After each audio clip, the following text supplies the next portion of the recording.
à toutes et à tous, nous poursuivons notre lecture du chapitre 10 dans l'évangile de Saint Jean. Au nom du Père et du Fils et du Saint-Esprit. Évangile de Jésus-Christ selon Saint Jean. En célébrant la fête de la dédicace du temple à Jérusalem, c'était l'hiver. Jésus allait et venait dans le temple sous la colonnade de Salomon. Les Juifs firent cercle autour de lui et lui disent : « Combien de temps vas-tu nous tenir en haleine ?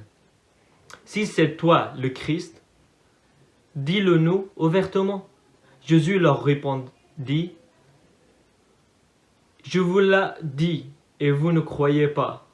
Les œuvres que je fais, moi, au nom de mon Père, voilà ce que me rend témoignage. Mais vous ne croyez pas, parce que vous n'êtes pas de mes brebis. Mes brebis écoutent ma voix, moi je les connais, et elles me suivent. Je leur donne la vie éternelle, jamais elles ne périront, et personne ne les arrachera de ma main. Mon Père qui me l'a donné est plus grand que tout, et personne ne peut les arracher de la main du Père. Le Père et moi, nous sommes un. Amen.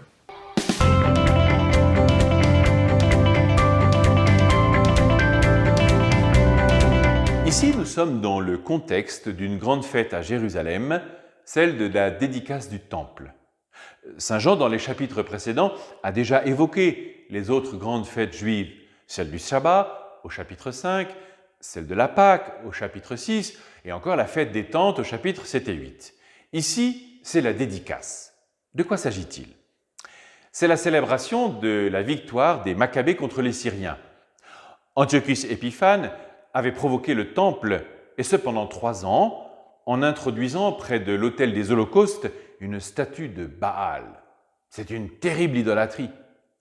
Mais Judas Maccabée a mis fin à cette profanation et construit un nouvel autel qu'il consacra de nouveau, ainsi que tout le temple. Cette fête célèbre donc cet anniversaire où le temple a retrouvé sa fonction. C'est dans ce contexte que les Juifs entourent Jésus. Littéralement, ils l'encerclent. On dirait aujourd'hui, ils lui mettent la pression, le sommant de révéler son identité.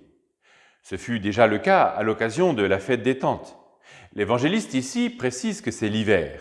En effet, cette fête de la dédicace se déroulait en décembre. Et saint Augustin, dans un beau commentaire, développe que leurs cœurs sont gelés et ils ne peuvent entrer dans la reconnaissance de Jésus comme Messie. Pour eux, c'est un imposteur. Leur cœur n'est pas ouvert à cette révélation. Alors que dans le même moment, Jésus leur dévoile, comme jamais dans l'évangile de Saint Jean aussi précisément, la qualité de sa relation au Père. Dans ce dialogue, c'est comme si le procès de Jésus avait déjà commencé. On comprend peut-être alors que Jésus se soit tu lors de sa passion. Il avait déjà tout dit, mais leurs cœurs sont lents à croire. Revient alors l'allégorie du pasteur et des brebis, qui jalonne tout ce chapitre 10. Mais ici, et pour aller encore plus loin dans la révélation de la relation de Jésus à son Père. Pourquoi ? Parce que la possibilité d'affirmer que Jésus est le Messie, c'est un don du Père.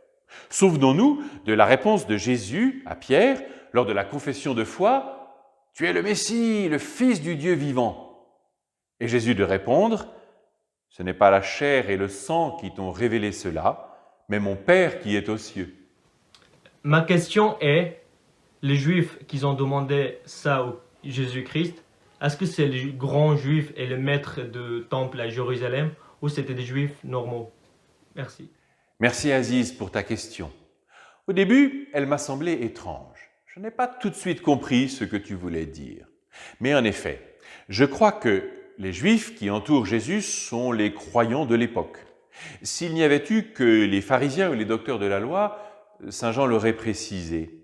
Mais il me semble qu'en disant les Juifs de manière générale et sans distinction, l'évangéliste nous signifie la grande attente d'Israël, celle de la venue du Messie. Mais Saint Jean n'est pas dupe, il sait bien que les attentes sont diverses, même s'il y a une dominante, celle de la puissance militaire, pour chasser l'occupant romain. Pourtant, la reconnaissance du Messie ne viendra pas de ce côté-là. Seuls les signes qui jalonnent l'évangile de Saint Jean, les œuvres que Jésus accomplit, sont susceptibles de nous le révéler. Alors, pour nous aujourd'hui, qu'est-ce que tout cela signifie? Je retiens 2 points. Premièrement, le Messie vient. Gardons-nous de lui demander ce qu'il ne vient pas réaliser. Bien sûr, nous pouvons avoir des préoccupations légitimes, pour nous-mêmes ou pour d'autres d'ailleurs. Mais le but du Seigneur est d'une autre portée, et c'est mon 2e point. Ce que Jésus nous montre à travers ce seul passage, c'est sa mission de rassembler les brebis pour qu'elles soient unies au Père. Jésus est le médiateur de cette union à Dieu, que la vie de Dieu passe dans nos vies. C'est le plus grand bonheur qui nous invite peut-être à changer les hiérarchies de nos besoins, même les plus légitimes. C'est un peu ce que dit la prière de la messe de ce jour. Accorde-nous, Seigneur, d'entrer dans la joie de notre salut alors que nous fêtons la résurrection de ton Fils. Bonne journée et à demain!